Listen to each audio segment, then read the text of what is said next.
کھلی گمراہی میں تھے، لیکن اللہ نے اپنے پیغمبر کو بھیج کر کے آپ کی تعلیم کے ذریعے، آپ کی تربیت کے ذریعے، آپ کی حکمت کے ذریعے سے جس طریقے سے آپ نے ان کا تزکیہ کیا، اس کے نتیجے میں یہ اللہ تبارک و تعالیٰ کی اس جنت کے حقیقی حقدار قرار پائے جو اللہ تبارک و تعالیٰ نے ایمان والوں کے لیے تیار کر رکھی ہے۔ اللہ کے نبی صلی اللہ علیہ وسلم کی بعثت کا مقصد یہ بھی تھا یأمرہم بالمعروف کہ آپ بھلائی کا حکم دیتے ہیں، وینہاہم عن المنکر برائی سے روکتے ہیں آپ، ویحل لہم الطیبات پاکیزہ چیزوں کو ان کے لیے حلال قرار دیتے ہیں، ویحرم علیہم الخبائث اور خبیث اور بری بدترین چیزوں کو حرام قرار دیتے ہیں، ویدعو عنہم اسرہم والاغلال التی کانت علیہم اور ان کے اوپر سے جو زمانے جاہلیت کے رسم و رواج کے بوجھ تھے آپ ان کو دور کرتے ہٹاتے ہیں، ان کے پیروں سے بیڑیاں کھول کر کے ان کو آزاد کرتے ہیں۔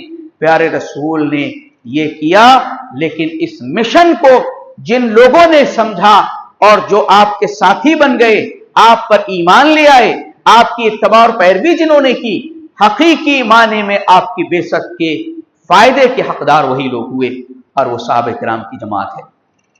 صحابہ کرام نے اللہ کے نبی صلی اللہ علیہ وسلم کی اتباع کیسے کیا تھا؟ آج بھی وہی حال ہے کہ اللہ کے نبی صلی اللہ علیہ وسلم کی جو پیروی، جس اتباع کی بات قرآن نے کہی ہے، جس اتباع رسول کے مقام کو قرآن نے پیارے رسول نے بیان کیا ہے، آپ صلی اللہ علیہ وسلم کی اتباع، آپ کی سنت، آپ کے طریقے اور آپ کے منہج پر چلنے کے لیے آج بھی مسلمان کتراتا ہے، چلنے کو راضی اور تیار نہیں ہے۔ ایک مثال میں آپ کے سامنے رکھتا ہوں۔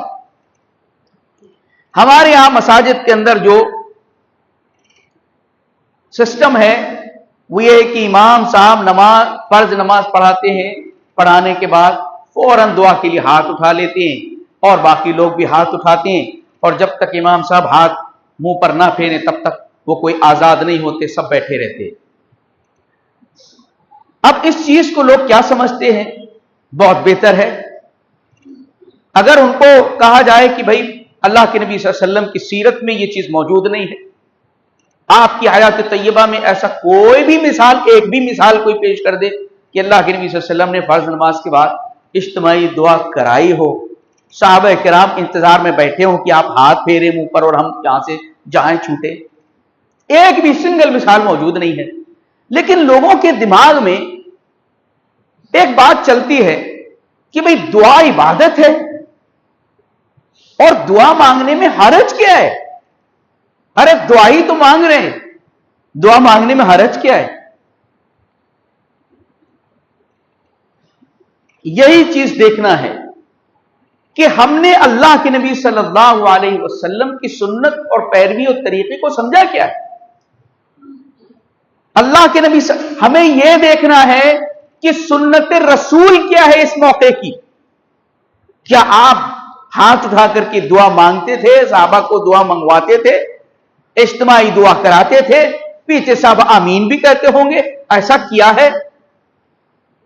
لیکن سوچتے ہیں دعا مانگنے میں کوئی حرج نہیں ہے۔ ہم یہ کہتے ہیں کہ اللہ کے نبی کی سنت کیا ہے آپ بتائیں، نبی کا طریقہ کیا ہے؟ ارے نماز پڑھنا آپ ہی نے تو سکھایا ہے، کیا اللہ کے رسول صلی اللہ علیہ وسلم نے فرض نماز کی جماعت نہیں کرائی؟ تمام نمازیں اللہ کے نبی نے سکھائی ہے۔ کیا اللہ کے نبی صلی اللہ علیہ وسلم فرض سلام پھیرنے کے بعد آپ نے کچھ کیا ہے؟ کیا کرتے تھے آپ کا والا عمل تو نہیں کیا ہے۔ یہ دیکھو اتنا لمبا لگا ہوا ہے، فرض نمازوں کے بعد کے اذکار اپنی طرف سے نہیں لکھے ہوئے ہیں، اللہ کے نبی صلی اللہ علیہ وسلم کو پڑھا کرتے تھے، آپ نے تعلیم فرمائی۔ اذکار، مسنون اذکار اللہ کے نبی صلی اللہ علیہ وسلم سے ثابت سنت ہے پڑھنا، لیکن آپ جس دعا کی بات کر رہے ہیں کیا دعا اسی ٹائم کے لیے خاص ہے؟ پھر آپ دعا نہیں مانگ سکتے؟ بات دراصل یہ ہے کہ ہم نے اللہ کے نبی کی اتباع کیسے کی ہے، کیسے ہم اتباع کرتے ہیں؟ اپنی عقل کو ہم نے آگے کر دیا، عقل ہماری یہ کہتی ہے دعا مانگنے میں حرج کیا ہے، سنت یہ کہتی ہے اذکار آپ پڑھیے۔ نبی کے طریقے کو اہمیت صحابہ نے حقیقی معنی میں دی تھی، اس کی مثالیں دیکھیں آپ۔ نبی کے مقام کو اس پوری دنیا میں اگر کوئی سمجھ پائے تو صحابہ کرام نے سمجھا ہے۔ اس کی مثال دیکھیں آپ، ایک شخص حضرت عمر فاروق رضی اللہ تعالیٰ عنہ کی ان کے بیٹے کے یہاں پر آیا، عبداللہ بن عمر رضی اللہ عنہ کے پاس، شام سے آیا ہوا تھا۔ اس نے سوال کیا کہ حج تمتع کے بارے میں آپ کیا کہتے ہیں؟ تو کہا کہ ٹھیک ہے، صحیح ہے، درست ہے، اللہ کے نبی صلی اللہ علیہ وسلم نے کیا ہے۔ تو وہ کہتا ہے پلٹ کر کے کہ تمہارے والد عمر تو اس سے منع کرتے ہیں، ان اباک قد نہا عنہا، تمہارے والد تو اس سے منع کرتے ہیں۔ کہا عبداللہ بن عمر رضی اللہ تعالیٰ عنہ کہتے ہیں، برابر بات سنو، ارأیت ان ابا نہا عنہا وقد صنعها رسول اللہ صلی اللہ علیہ وسلم امر ابی یتبع ام امر رسول اللہ۔ اچھا تم کہتے ہو کہ میرے باپ نے اس کو منع کیا ہے تمتع کرنے سے، حالانکہ اللہ کے نبی صلی اللہ علیہ وسلم نے کیا ہے، کیا میرے باپ کی بات مانو گے یا اللہ کے رسول کی بات مانو گے؟ کس کی بات مانو گے؟ میرے باپ کی بات مانو گے؟ لوگ باپ دادا کا حوالہ دے کر کے گمراہی کو خرید رہے، گمراہیوں کے حوالے کر دیا اپنے آپ کو، اس وجہ سے کہ باپ دادا کرتے تھے۔ عمر فاروق رضی اللہ تعالیٰ عنہ کے سلسلے میں کہتے ہیں، بتاؤ کیا میرے باپ کی اتباع کرو گے اللہ کے رسول کی؟ کہا اللہ کے رسول کی، تو کہا کہ صنع رسول اللہ صلی اللہ علیہ وسلم، اللہ کے نبی نے ایسا کیا ہے، اللہ کے نبی نے کیا ہے۔ حضرت عمر فاروق رضی اللہ تعالیٰ عنہ منع کیوں کرتے تھے؟ ان کی اپنی اجتہادی معاملہ تھا، اس پر ہم کو یہاں نہیں جانا ہے بالکل بھی، جس کو بھی سیکھنا جاننا ہے بعد میں آپ مل سکتے۔ اسی طریقے سے اللہ کے نبی صلی اللہ علیہ وسلم ایک نماز پڑھا رہے ہیں، اسی وقت کی نماز ہے، آپ نے اس میں جوتیاں پہنی ہوئی ہیں، صحابہ کرام بھی جوتیاں پہن کے نماز پڑھ رہے ہیں۔ ہمارے یہاں کیا ہوتا ہے، ہمارے بھی لوگ جوتیاں کچھ پہنتے ہیں اور کچھ اتارتے ہیں، آپ لوگ کو اندازہ ہوگا۔ جنازے کی نماز ہوتی ہے تو کیا کرتے ہیں، بڑا دماغ ہے ہمارے لوگ کے پاس، جنازے کی نماز میں پیر سے چپل، پیر نکالے چپل سے اسی پہ کھڑے ہو گئے کچھ لوگ، مطلب کیا ہو گیا؟ دوسرے یہ کہ چپل ہٹا دیا، وہاں گندگی کیسی ہے، وہ جگہ پاک ہے کیسی ہے، وہ اسی پہ پیر رکھ لیا، اچھا خاصا پیر آپ کا صحیح تھا، درست تھا، اب آپ نے چپل سے ہٹا کے اور اس کو گندا کر لیا۔ سنیں اللہ کے نبی صلی اللہ علیہ وسلم، ارے 5 وقت کی نمازوں کی بات ہو رہی ہے، یہ اللہ کے نبی صلی اللہ علیہ وسلم نماز پڑھا رہے ہیں، جوتیاں پہن کر کے، صحابہ بھی پڑھ رہے ہیں۔ اچانک آپ صلی اللہ علیہ وسلم نے اپنی جوتیاں نماز کی حالت میں اتار کر کے بائیں رکھ دی، صحابہ نے دیکھا، سب نے انہوں نے بھی اتار لیا۔ اللہ کے نبی صلی اللہ علیہ وسلم نے نماز مکمل کرنے کے بعد پوچھا، ما حملکم علی نعالکم علی القاء نعالکم، ارے تم لوگوں نے جوتیاں کائے کو اتار دی اپنی؟ کہا اللہ کے نبی آپ کو دیکھا تو اتار دیا، یہ اتباع ہے، آپ نے اتاری تو ہم نے اتار دی اللہ کے رسول۔ کہا کہ ارے میرے پاس تو جبرائیل آئے تھے اور انہوں نے کہا کہ اللہ کے نبی آپ کی جوتیوں میں گندگی لگی ہوئی ہے، اس وجہ سے میں نے اس کو اتارا تھا۔ اور آپ نے فرمایا کہ جب تم میں سے کوئی شخص مسجد میں آئے تو اپنی جوتیوں کو دیکھ لیا کرے کہ اس میں گندگی تو نہیں لگی ہے۔ آج فرش پہ تو آپ نہیں پڑھ سکتے نا، لیکن جہاں پڑھ سکتے ہیں وہاں دیکھیں لوگ کیا کیا الگ الگ طریقے سے کردار پیش کرتے ہیں۔ جنازے کی نماز میں پڑھنے کا موقع ملتا ہے، یہاں تو پڑھنے کا موقع نہیں چپل پہننے کا، وہاں موقع ہے، تو ہم وہاں کیا کیا کرتے ہیں، قوم کی رہنمائی کیا ہے، کہ اللہ کے نبی کی سنت کو ہم سیکھیں گے جانیں گے۔ اللہ کے نبی نے فرمایا کہ جب تم میں سے کوئی شخص مسجد میں آئے تو اپنی جوتیوں کو دیکھ لیا کرے، اگر اس میں گندگی لگی ہے تو جوتیوں کے پاکی کا جانتے ہیں طریقہ پیارے رسول نے بتایا ہے، کیا طریقہ ہے؟ اس کو مٹی پر رگڑ دیجئے، اس سے آپ کی جوتی چپل پاک ہو جائے گی۔ فَلْيُصَلِّ فِيهِمَا، پھر اس کے بعد ان میں نماز پڑھے۔ اللہ کے نبی نماز کی اجازت پر ہم مت فرما رہے ہیں، خود نماز جوتی میں پڑھ رہے ہیں، لیکن نماز جنازہ کے وقت ہماری قوم کی کیا حالت ہوتی ہے، کس کس انداز سے لوگ چپلوں کو کوئی اتار رہا ہے، کوئی پہن رہا ہے، کوئی ادھر کر رہا ہے ادھر کر رہا ہے، علم نہیں ہے۔ بہرکیف صحابہ کرام کی اتباع، اللہ کے نبی کو دیکھا اتار دیا، فوراً اتار دیا۔ حضرت عبداللہ بن عمر رضی اللہ عنہما کے پاس ایک شخص نے چھینک ماری، چھینک آئی اس کو. اس نے کیا کہا؟ الحمدللہ والصلاۃ والسلام علی رسول اللہ. عبداللہ بن عمر رضی اللہ عنہما نے بلایا، کہا کہ دیکھو ہم بھی الحمدللہ والصلاۃ والسلام علی رسول اللہ پڑھتے ہیں، لیکن لیس علمنا ہکذا رسول اللہ صلی اللہ علیہ وسلم، لیکن چھینک آنے پر اللہ کے نبی نے ہم کو ایسا نہیں سکھایا ہے. علمنا الحمدللہ علی کل حال، اللہ کے نبی نے ہم کو یہ سکھایا کہ ہم الحمدللہ کہیں، اللہ کل حال کہیں چھینک آنے پر. صحابہ کرام ایک ایک چیز کو دیکھ رہے ہیں، نبی کے طریقے میں ملاوٹ پیدا نہ ہو جائے. آج ہم کو نبی کا طریقہ ہی پسند نہیں. سنت کیا ہے، پیروی کیا ہے نبی کی؟ صحابہ کرام کی زندگیوں سے دیکھیں ہم، صحابہ نے حقیقی معنی میں نبی کی پیروی کر کے دکھائی، اور آپ کی بعثت کا حقیقی فائدہ اٹھانے والے وہی لوگ تھے. ورنہ نبی کی بعثت کا مقصد ہی فوت ہو جاتا ہے جب آپ بڑوں کو، بزرگوں کو، فلاں کو، ڈھکا کو اوپر کر دیں گے اور اللہ کے نبی کی سنت کو ترک کر دیں گے اور دیوار سے مار دیں گے نبی کی سنت کو، تو ایسے کبھی آپ نبی کے بعثت کے مقصد کو نہیں پا سکتے ہیں. قیامت کے دن اللہ تبارک و تعالیٰ نے ان لوگوں کا انجام بیان فرمایا ہے جنہوں نے رسول کے راستے سے روگردانی کی، جنہوں نے رسول کے راستے سے بغاوت کی، جنہوں نے نبی کے طریقے کو چھوڑ کر کے غیروں کے طریقوں کو اپنایا ہے. اللہ فرماتا ہے وَيَوْمَ يَعَضُّ الظَّالِمُ عَلَى يَدَيْهِ يَقُولُ يَا لَيْتَنِي اتَّخَذْتُ مَعَ الرَّسُولِ سَبِيلًا. اور یاد کریں اس وقت جب کہ قیامت کے دن ظالم اپنے ہاتھوں کو کاٹ کر کے چبائے گا اور کہے گا یا لیتنی اتخذت مع الرسول سبیلا، کاش کہ میں نے رسول کی راستے کی پیروی کر لی. جہنم کی وعید ان کو سنائی جائے گی تو کہے گا یا لیتنا اطعنا اللہ واطعنا الرسول، کاش کہ میں نے اللہ کی اطاعت کی ہوتی، کاش کہ رسول اللہ کی اطاعت کی ہوتی تو آج مجھے جہنم کے اندر نہیں پھینکا جاتا. انا اطعنا سادتنا وکبراءنا، ہم نے غلطی کیا کی تھی، جرم کیا تھا ہمارا، اللہ کی اطاعت کو چھوڑ کر کے، رسول کی اطاعت کو چھوڑ کر کے ہم نے بڑوں کی اطاعت کی تھی. آج کچھ لوگوں کا تقیہ کلام ہی ہے کہ بڑوں نے ایسا کہا ہے، کچھ لوگوں کا تقیہ کلام ہے بڑوں نے ایسا فرمایا ہے، بڑوں نے یہ کہا ہے، بڑوں نے یہ کہا ہے. یہی بات رب فرماتا ہے، وہ کہیں گے کہ ہم نے اپنے بڑوں کی اتباع کی. سادتنا کبرانا کہتے بڑوں، ہم نے بڑوں کی اتباع کی اور اپنے سرداروں کی اتباع کی. حال یہ ہے کہ انہوں نے ہم کو راستے سے گمراہ کر دیا، ہٹا دیا.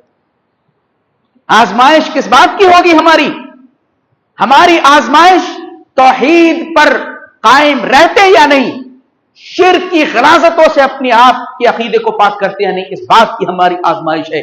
اس بات کی بھی ہماری آزمائش ہے کہ نبی کا طریقہ ہمارے سامنے آ جائے، نبی کی سنت ہمارے سامنے آ جائے، نبی کا فرمان ہمارے سامنے آ جائے اور ہم نبی کے طریقے اور سنت کو چھوڑ کر کے کسی اپنی محبوب ہستی کے پیچھے چلنے لگ جائیں، کسی امام کے حوالہ اور واسطہ دے کر کے اس بات کو ہم آگے بڑھا دیں اور نبی کی سنت کو ہم پیچھے کر دیں. یہ امتحان ہے ہمارا.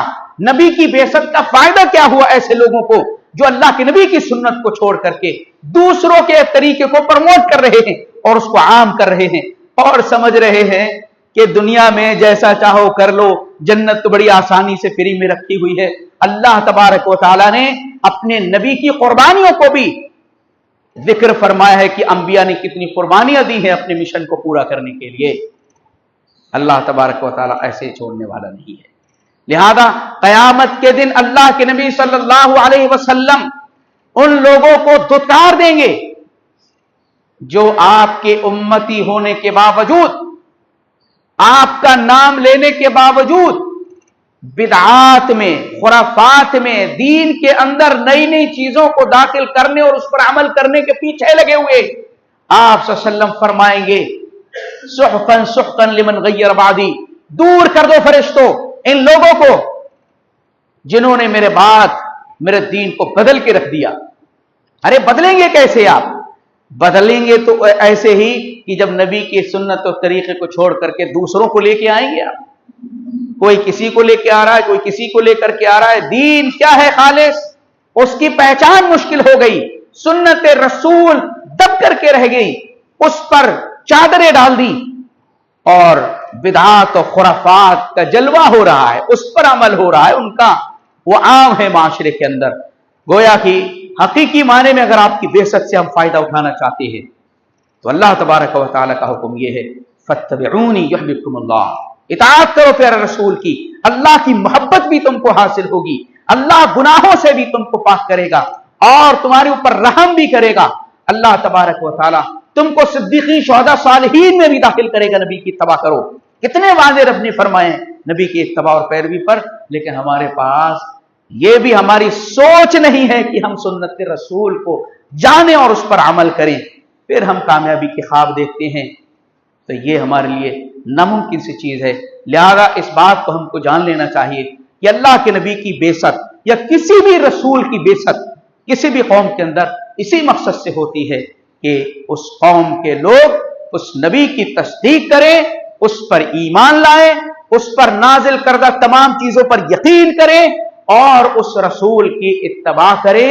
دیگر تمام پیروی اور اتباعیں رسول کے اتباع کے دائرے کے اندر ہونا ہے۔ رسول کے دائرے سے کسی کی بھی اتباع باہر گئی تو سمجھ لیں مقصد بعثت کو اس نے فوت کر دیا، اور ایسا شخص قیامت میں کبھی کامیاب ہونے والا نہیں۔ دعا کرتے اللہ رب العالمین ہم سب کے نیک عمل کی توفیق عنایت فرما، صحیح معنی میں پیارے رسول کی بعثت کے مقصد کو سمجھنے اور آپ کی اتباع کرنے کی توفیق عنایت فرما، آمین۔ مولا کریم جب تک ہم اس دنیا میں رہیں اسلام پر زندہ رہیں، جو ہمارا خاتمہ ایمان پر ہو، آمین۔ تقبل یا رب العالمین۔